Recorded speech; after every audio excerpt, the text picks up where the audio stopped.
terrorism and arson-accused Zandile Mafe are challenging a court order for his referral for psychiatric observation. Mafe faces 5 charges after his arrest for the fire which gutted Parliament. He was admitted at Valkenberg Psychiatric Hospital this week after his second appearance in the magistrate's court in Cape Town on Tuesday. Let's take a look. Lawyers for Zandile Mafe say the wheels of justice are finally moving in the right direction. This after brief court proceedings before Cape Judge President John Klope, which was initially set down for an urgent bail application. They're challenging the lower court's decision, which on Tuesday ordered that Mafe undergo a 30-day period of psychiatric observation after the NPA informed the court that a district surgeon had diagnosed him with paranoid schizophrenia. Court needs to deal with that because we have someone now who is in psychiatric hospital for assessment. The assessment which we don't know whether is lawful or is not lawful. So we will deal with that on Tuesday. Then again on Saturday we will be dealing with the actual bail application. Remember this, in our law in South Africa, you can never remand someone in custody for purposes of bail application for more than 7 days. Law says 7 days at a time. And when we were there in magistrate court, the remand was the remand of 30 days. And that remand of assessment for 30 days was also made a remand for purposes of bail application, which is very unlawful. It's very unusual, so unconstitutional when one's liberty is curtailed. Mafe, who according to his lawyers has embarked on a hunger strike in protest to his arrest and custody, maintains his innocence. He's the sole suspect arrested thus far in connection with the fire. Investigators would not be drawn on other possible suspects at this stage. We still continue with investigation to determine that if there are other people who are involved, but at this stage we are definitely confident that we've got the right person. We cannot mention that at this stage, but what I can confirm is that our investigation still continues. Have you been able to gain access to Parliament to continue with your investigation? We did a few days, but then after that it was declared as unsafe, so at this stage we're still waiting for the engineers to confirm again if it is safe to go through so that we can continue with the investigation into the actual crime scene. The NPA says it will oppose bail due to the serious nature of the charges and because it believes it has a strong case against Mafe. Before the bail, you have to deal with the order. If the order is granted on the defense side, so you'll have to be released from the hospital and then went to Portsmouth. And then from Portsmouth and come for the bail application. Security around the court was tight ahead of the proceedings. The precinct was cordoned off with public order police on scene. A group of protesters demanded Mafe's release. How is it possible that a man from the street can just walk into a national key point, allegedly spend 2 hours, allegedly burns it down, comes out, sleeps in front of it for him to be arrested? It cannot be. This particular government is pulling wool over the eyes of our people. Most members of the media present, including national broadcasters, were barred from entering the court.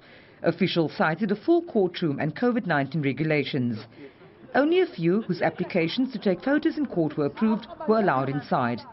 The matter will go ahead via hybrid on Tuesday, with the bail application set down for next Saturday.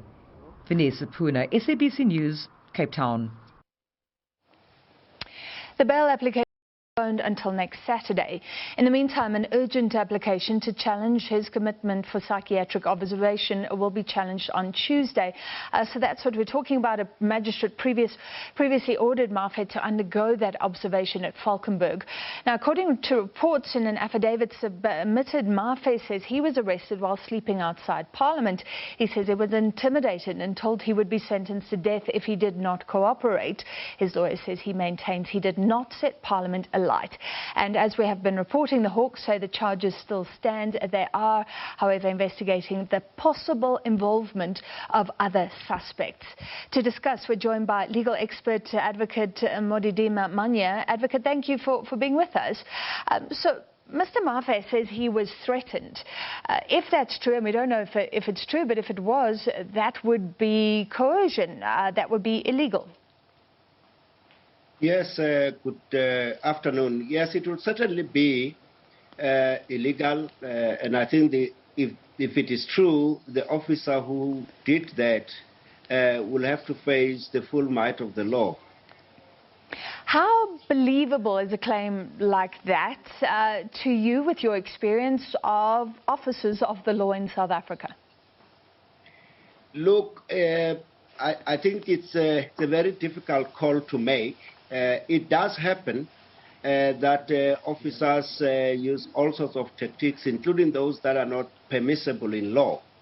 But it also happens that suspects and accused persons do make a lot of fictitious allegations that cannot be proven or don't even exist. So there are possibilities, and I think the version that he's making stands to be tested, and I think the officer implicated will have an opportunity to indicate what his position is on the allegation. Yeah.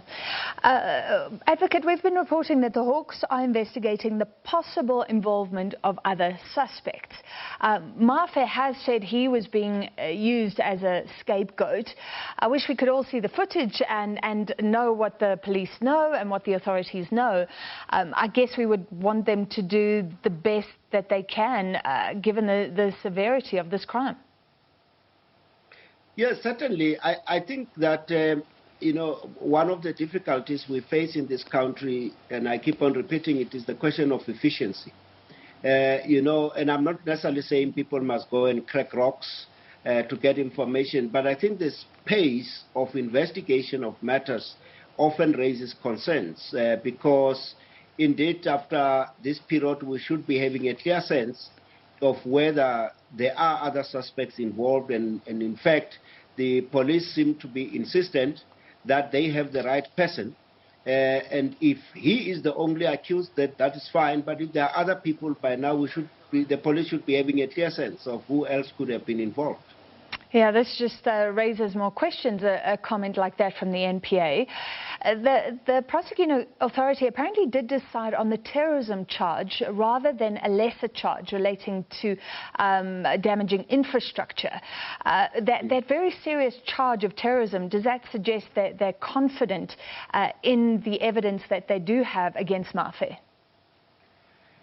Well, yes, I suppose that for the prosecutors to make such a decision, they must be having some information.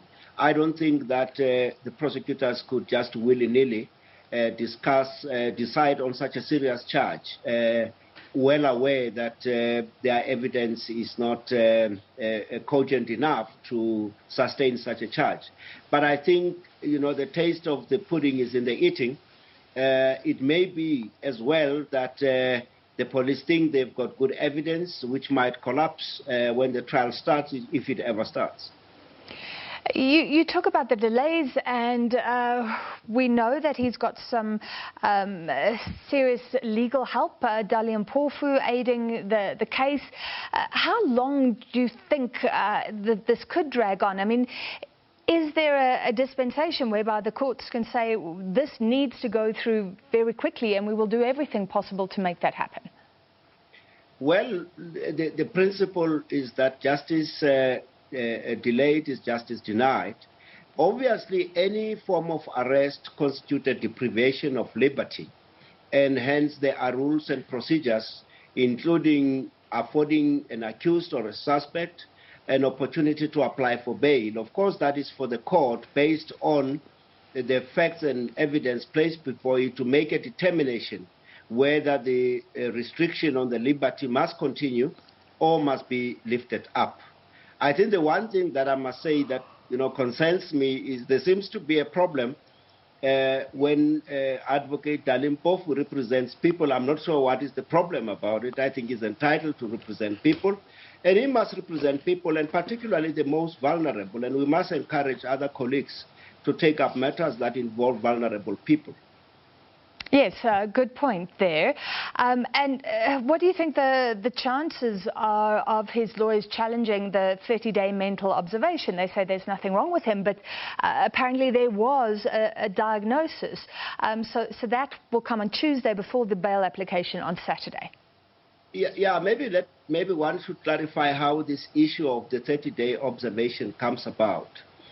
Firstly, the law makes provision that every accused person who appears in court, firstly, must not be suffering from a mental illness or defect, which impacts firstly on his appreciation of the act that he or she is alleged to have committed, and the ability to distinguish between wrong and right, and secondly, to meaningfully participate in the court proceedings.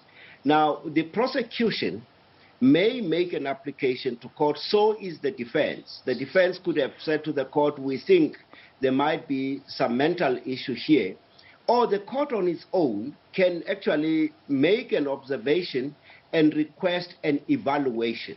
Now, until the court is satisfied that a person appearing before it is fit to stand trial, that is the simple phrase, you cannot proceed with criminal proceedings against somebody who you are not satisfied as a judicial officer that he or she is able to follow and understand the proceedings, and that person does not suffer from any mental illness or defect. Already, I think there has been a diagnosis that suggests that he suffers from some condition related to his mental capacity, and therefore it is necessary. The court is not in a position to make a determination. It has to defer to specialists in the field, and that are psychiatrists and clinical psychologists. So I think it is going to be a bit of a tall order to get the judges to make a call unless they get specialist advice, and that they can only get until they get an assessment report. All right, so that'll be interesting on Tuesday. And then how can he be granted bail if that assessment is still underway? We'll see what happens on Tuesday. Thank you very much for your time tonight, Advocate Modidima Manya. Now, suspended